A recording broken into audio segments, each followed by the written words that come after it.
It is 10 to 2 in the morning. Last time I looked at the time, it was half 11, so I don't know where the time's gone. Um, I'm recording this using my terrible earphones as a microphone because if I record it just with my phone, you just get a horrendous static crackle.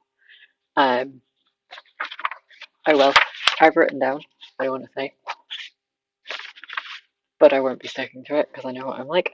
Um, I just needed to sit down and talk and record it and subject it to the internet because I need to talk, but I need to put it somewhere because it's not stuff that I see being said. I'm sure people are saying it, I'm sure I'm just not looking because I've entirely disconnected myself from spaces where this sort of stuff would be said because I muted the word trans on Twitter and drastically improved my mental health. Not that it's done much good now, but that's where I'm at. Um, compose myself. The minute I start recording, I completely forget what I'm going to say. I have tried this multiple times already, but I will.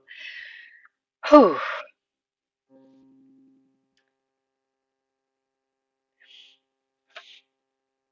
The past couple of weeks, few weeks, I don't know how long it's been now, because it's just been a lot. But I have absolutely no doubt that at this point, anyone will be aware that there has been a lot going on in mainstream media noise about trans people in the UK lately. Um, I've tried to write a list, and I'm aware I'm missing things off my list, and I've just thought of another one. Um, my list starts with the Scottish c.2005 gender recognition reform bill being blocked by Westminster government, and all of the debate that's happened about that, and how trans people have just been abandoned to the transphobic media in this country by politicians on all sides. Um, Shout out the MP for like 2 miles that way for not being one of those people, but that's was 11 of them. Thanks very much to them.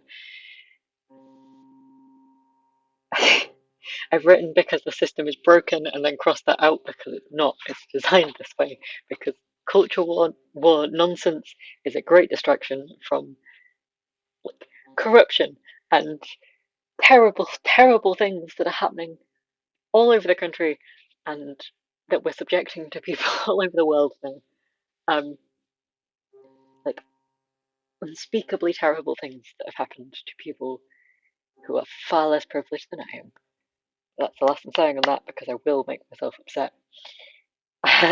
Next thing on my list is the conversion therapy ban that's still being talked about despite being promised for I've forgotten how many years now. Current is advocating for there to be an exemption based on consent, disregarding how vulnerable that makes people who are likely to be coerced. Again, I'm staying composed. I'm not going to cry. Next thing on my list is trans healthcare being no accountability whatsoever for being inaccessible, exploitative, broken, waiting lists being functionally indefinite, and damage that that does to trans people, my siblings and my friends, and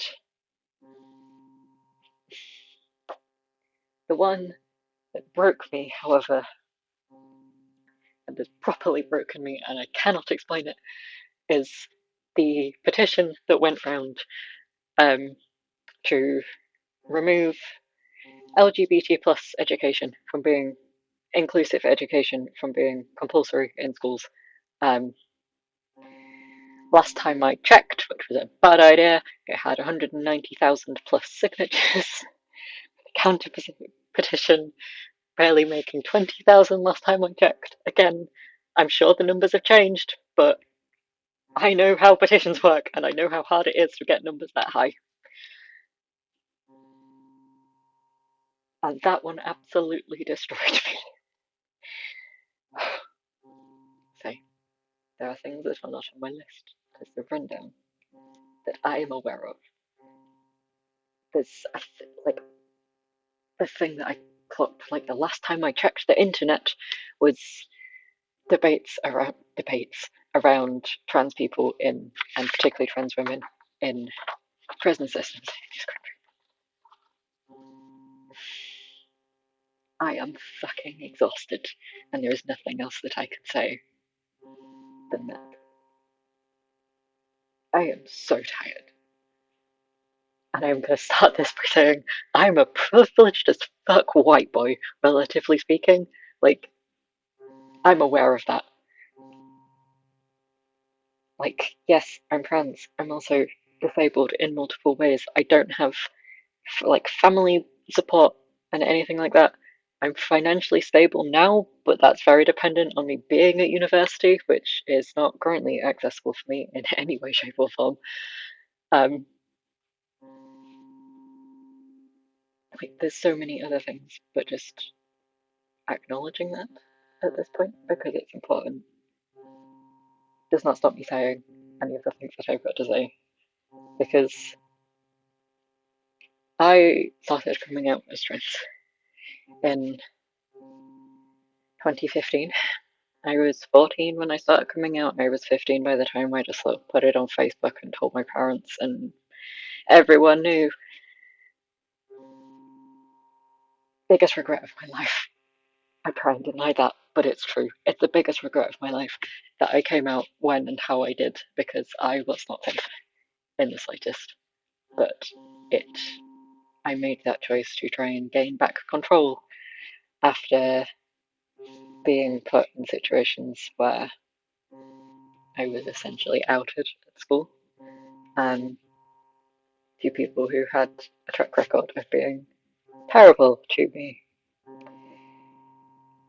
Um, the thing is, that makes me feel like I'm in a quite weird position about this stuff is I was, I think, the first out trans kid at my school, but I was not the first to transition. It's a long story. But I was one of the first. There were not many people did not know how to handle what was going on or what to say or what to do.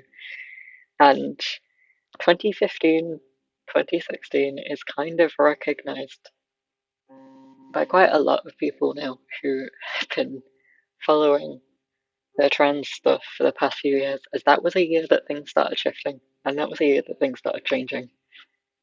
Um, at that point, so like same-sex marriage um, was legalized, and it was quite chill. Like it was. I'm saying this from the perspective of I was 14, 13, 14 at the time, and completely unaware of all of. I'm sure there was a lot of toxic negativity around it, but like it had happened, and we were feeling good about it. Um, and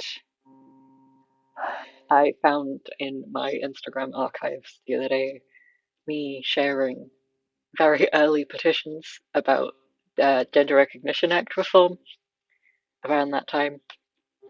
Um, like that was starting being talked about quite seriously in England and Wales and Scotland. So I'm assuming separately at the time because they are the default thing. But I was 14 and my memory of history is not that good. And I don't have it in me to start looking up my facts, so fact check me, I don't care. But I'm not going to say it was good enough. Clearly it wasn't. We had progress to make, but it felt like progress was makeable at that point, even for a kid like me. Um, and there's absolutely no denial that that was a point of incredible social acceptance relative to pick any point from a decade previous, 3 decades previous, like recorded history in this country. There is no denying that. But I was just a small ball of anxiety at that time, and quite frequently being told from various people for various reasons that it was not my responsibility to carry the entire weight of the world and take on every fight that came my way, but I was doing that anyway and feeling that weight anyway. Make what you will of what that says about what my life was like at the time. um, and it was not good enough. It was not good enough. We deserve better than we've ever had as a community. But it felt like maybe we'd get it one day at that point. And it felt like I'm saying this because it feels like it has started backsliding since then. And it feels like we've just hit a point of things getting noticeably worse. The thing is that when I was 15, 16, a bit younger, um, like secondary school, doing my GCSEs, I was quite regularly in classrooms where debates would happen, and I'm going to call them debates because I don't know what other word there is to describe it, but this was not equally matched debates. These weren't even debates between peers all of the time, though that did happen. I was debating with grown adults in positions of responsibility about social issues, and when I was involved, that often turned into things around LGBTQ plus rights. Um, Various things would come up. Abortion, I remember. Same gender marriage, regularly, with people who were notorious homophobes, and there was nothing we could do about it. It was just accepted. Even when people would say that it was wrong, it was just accepted that that was okay for specific people to be talking about. The one that stuck with me and the one that I struggle with on a regular basis and have done for years is that it happened at least twice that I can remember. Again, if anyone from school happens to be watching, you know you know what this is about. We spent 45 minutes of an hour-long lesson debating conversion therapy and whether that's an okay and acceptable practice for people to be put through, and whether that's something that people can consent to, which is the current bullshittery that's happening. And in some ways, I was fine with that because the class that I was in was going through a really difficult time. Um, and we were all collectively grieving. Um, and sometimes it felt like I could help by being a distraction, by derailing a lesson into something that we knew could take up 3/4 of the time.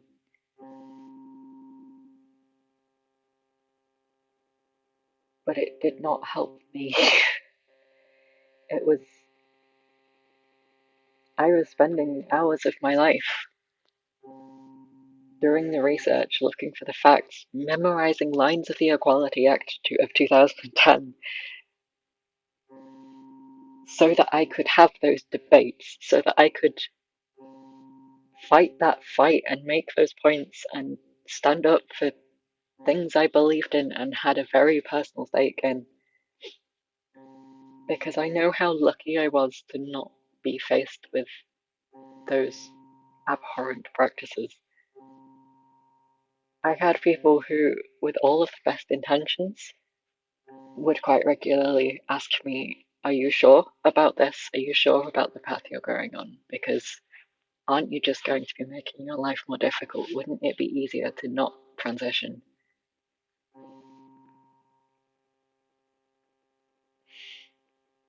And it's so hard for me to answer that question now because it would have been at the time, looking back. But when you're 15 and you've been burying your gender dysphoria for years because it didn't make sense, and when you're not surrounded with support and affirmation of you being okay with as you are, not in any way, even not even as trans, just as a person, I didn't get the support I wanted or needed. I had no choice but to say, this is the right thing for me and this is what I'm doing. And I'm not always proud of how I went about it, but I had to. So I picked up those fights. I picked up those fights despite the bullying at school, despite making my life at home more difficult, despite really struggling with being a trans person at that age. My ribs are still damaged from my early and very secretive endeavours in binding. I was bought my first binder by two friends, and it was not something that a garment that I would recommend anyone wear, but it was better than what I was doing, and it's maybe spared me from even more pain than what I'm left with now. I was hiding just how messed up my head was. It was no secret that I had pretty substantial mental health issues and had done for a very long time. But I still hid a lot. I tried to be the good kid. I tried to only cause trouble in the good way. I tried to just stand up for what I thought, but not be cool, not act up, not get myself into bother. But I was fighting. We hid in a tiny little LGBT group that we had at school with the head of PSHE, who was also a geography teacher, and we hid in a classroom that no one would walk past on a Friday lunchtime. We didn't tell people where the group was held, what we were talking about, even when it was if you want to come, you come and ask us about it.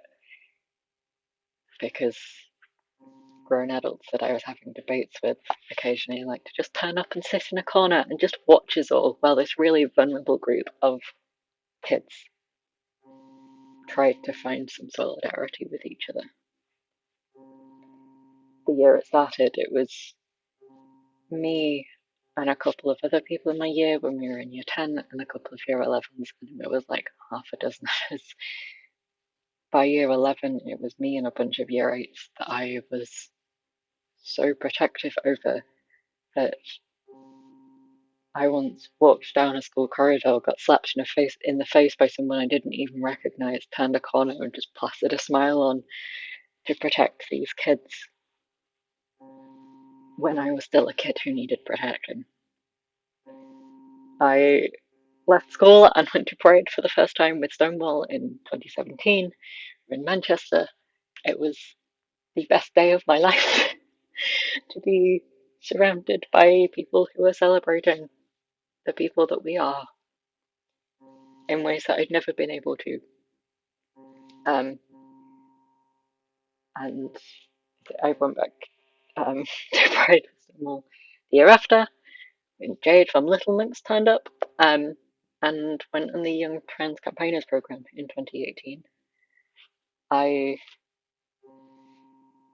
It was 2019 by the time I helped my local youth council and young people service set up the first two LGBT groups in my hometown and the town I was living in.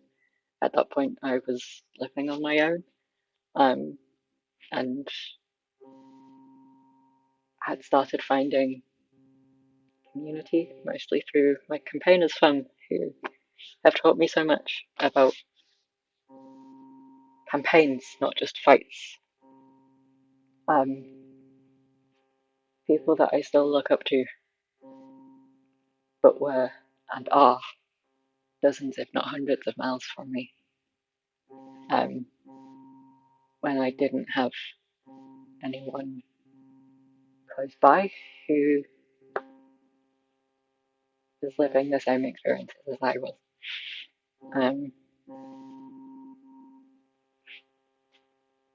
I came to uni in 2020. By 2021, I'd set up the LGBT plus in STEM society that we now have.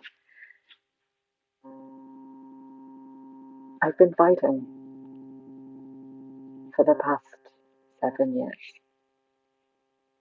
And I have worked so hard, and I am so proud of everything that I have done, because I have learned skills of how to do this, of how to have these conversations, how to engage people, how important community is, and how to start building up spaces where we can find support with each other and celebrate who we are and face things together. Because I care so much about community,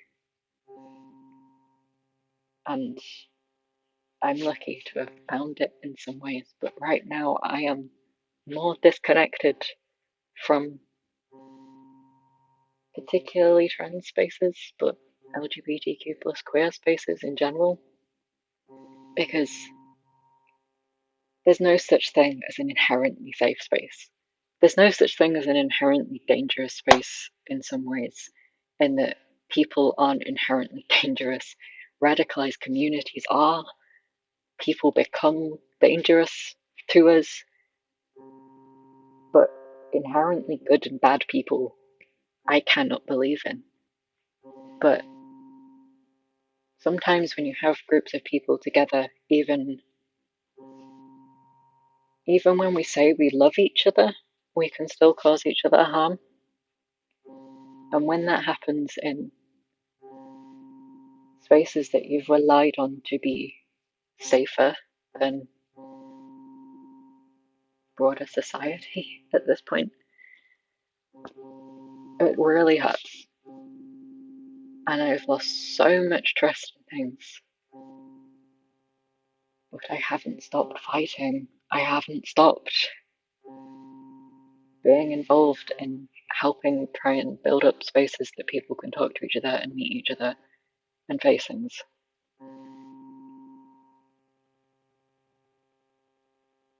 And a lot of that is confounded by holding so much grief, because along the way I have lost people. Trans spaces, we bring it up a lot that we have lost people because things become unbearable, whether it's lack of access to healthcare, rejection by society and communities and families, whether it's just because being trans is really hard sometimes, and sometimes we have other things in our lives that some of us experience more frequently than the average.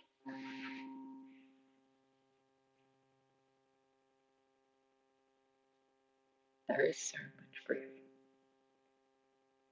And I've used that as fuel. I've used that as, I'm not going to back down when people on Twitter tell me that I don't care about young autistic people or young girls, because I do. Because I know what happens when you don't care, or when you act like you care and disregard all of the evidence of how much harm you can cause.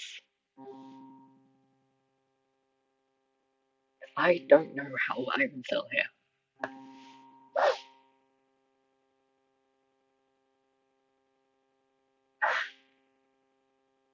I really don't. Look, most of the time. Trans, I won't call it look. Look makes it sound like a good thing, like it's a thing I wanted, and so many times I haven't wanted it. I'm here by chance because My plans and actions did not work out the way that I wanted them to. I've been chronically suicidal for the last decade, and it's not changing anytime soon. I face it every day. And I know I'm not the only person that lives like this, that has to live with this, even though it often feels like I am, because it's such a bloody difficult thing to talk about, because it doesn't feel safe to talk about sometimes. And there are things about how messed up my head is that I don't know how to put words to find, not to make it relatable, because I don't care about people who don't know what it's like relating, but to find the words, to find the people who are speaking about the things that I want to speak about, I want to hear about.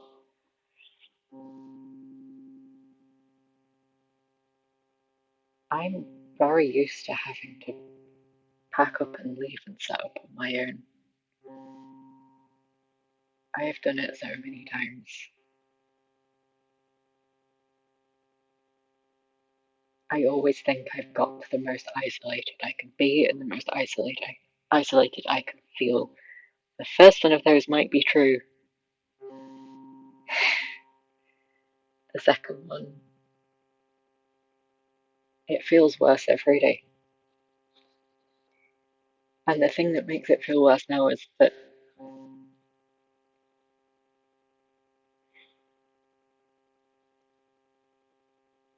I find it so hard to say this, but I'm giving myself permission to say that I am so fucking proud of the things I've done in the past 7, 8 years. Because I have done things above and beyond what other people have done, even when I shouldn't have had to, and even when I was doing it in spite of everything, in spite of things I shouldn't have had to face, in spite of things that not everyone has to, and not to the extent that I did. And I forget that not everyone has done the same amount of stuff that I have done with my life. When I sit here saying that I'm 22 and I deserve to just be a kid. Because I've got skills now and knowledge now, and people that I learn so much from every time I talk to them or hear about what they're doing, even if we haven't spoken for years, of people making huge positive changes. Because it's always, you put this much work in, you get this much out in tiny change, but it builds up and it's worth it. And I'm not saying it isn't.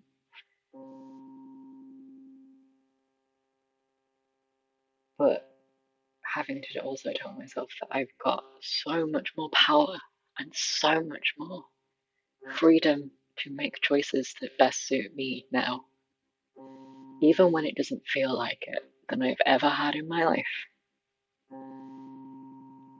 And I'm so tired, and my friends are so tired, and people I love are so tired of having to fight. I don't want to do it anymore. And that has had exactly the consequences that you'd think it'd have on my brain the past couple of weeks.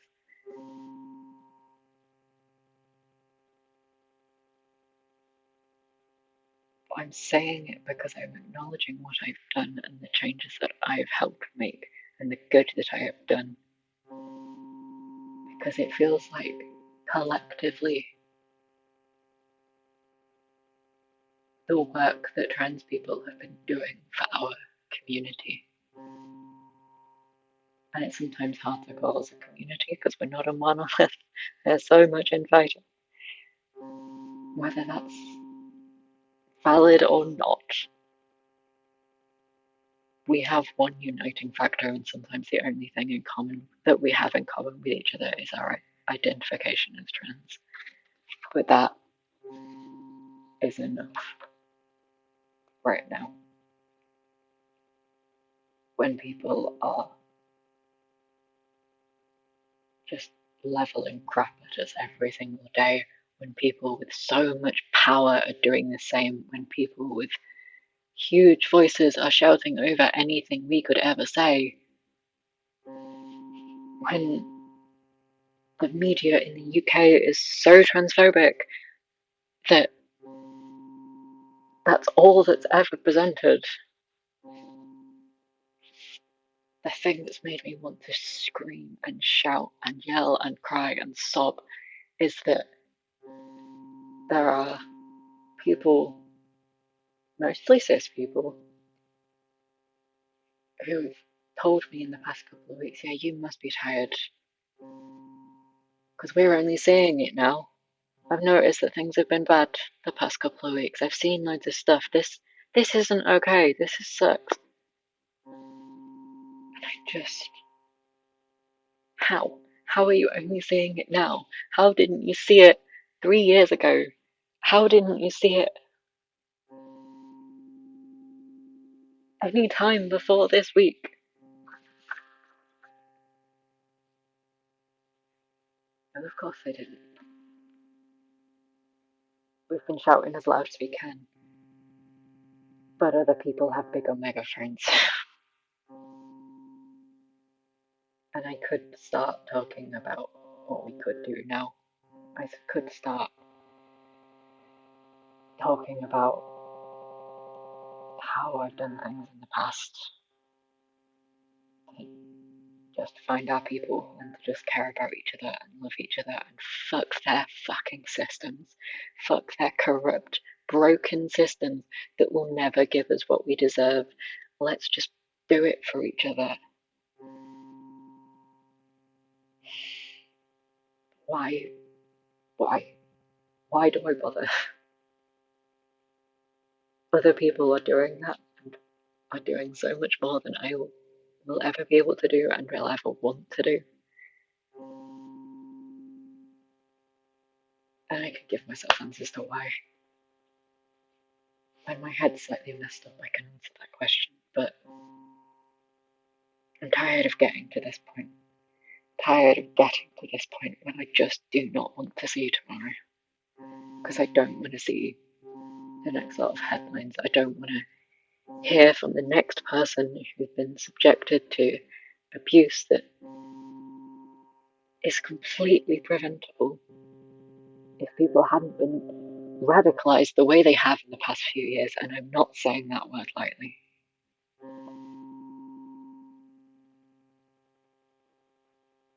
But I just wanted to say it. I just wanted to say it.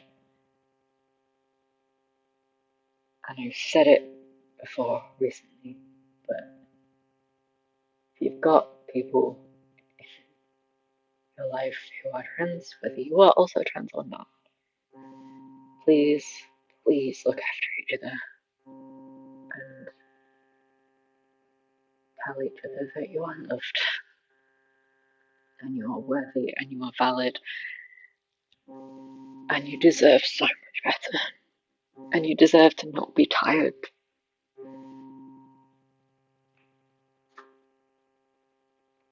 You deserve to not feel like existing is a fight that you have to fight. I deserve to not feel like I'm still a broken little